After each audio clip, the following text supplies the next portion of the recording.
Then Jacob continued on his journey and came to the land of the eastern peoples.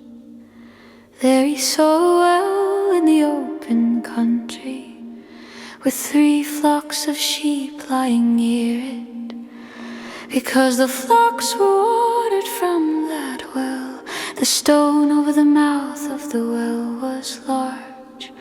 When all the flocks were gathered there, the shepherds would roll the stone away from the well's mouth and water the sheep.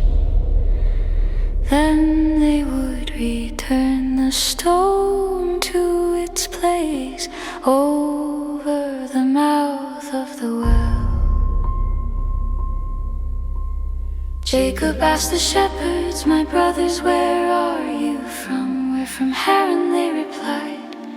He said to them, "Do you know Laban, our grandson?" "Yes, we know him," they answered.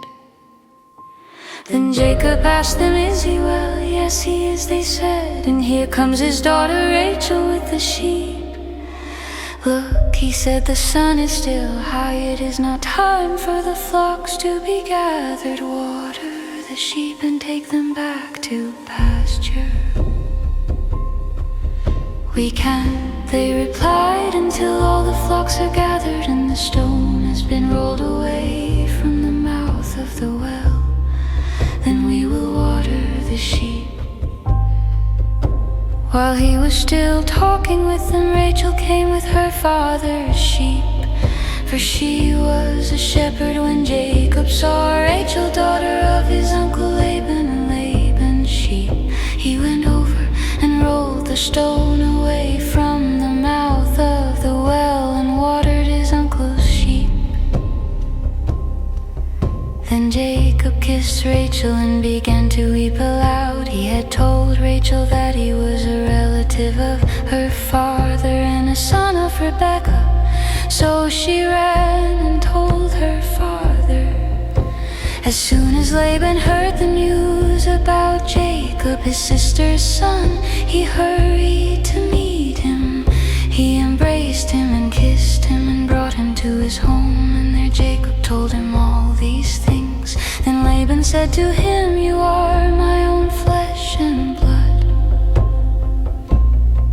After Jacob had stayed with him for a whole month, Laban said to him, "Just because you are a relative of mine, should you work for me for nothing? Tell me what your wages should be." Now Laban had 2 daughters. The name of the older was Leah, and the name of the younger was Rachel. Leah had weak eyes, but Rachel had a lovely figure and was beautiful. Jacob was in love with Rachel and said, "I'll work for you 7 years in return for your younger daughter Rachel." Laban said, "It's better that I give her to you than to some other man. Stay here with me." So Jacob served 7 years to get Rachel, but they seemed like only a few days to him because of his love for her. Then Jacob said to Laban, "Give me my wife, my time is completed and I want to make love to her." So Laban brought together all the people of the place and gave a feast. But when evening came, he took his daughter Leah and brought her to Jacob, and Jacob made love to her.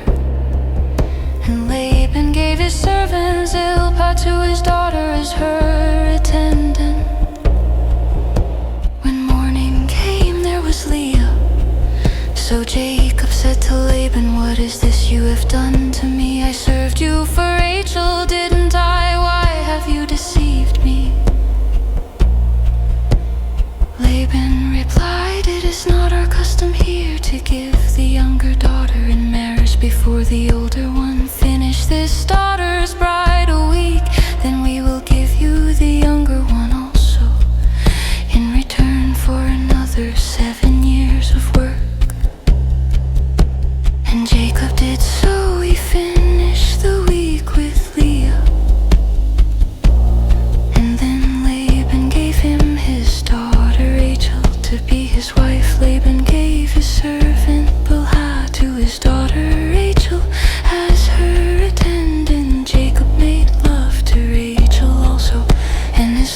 for Rachel was greater than his love for Leah.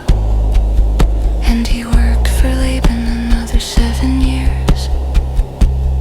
When the Lord saw that Leah was not loved, he enabled her to conceive.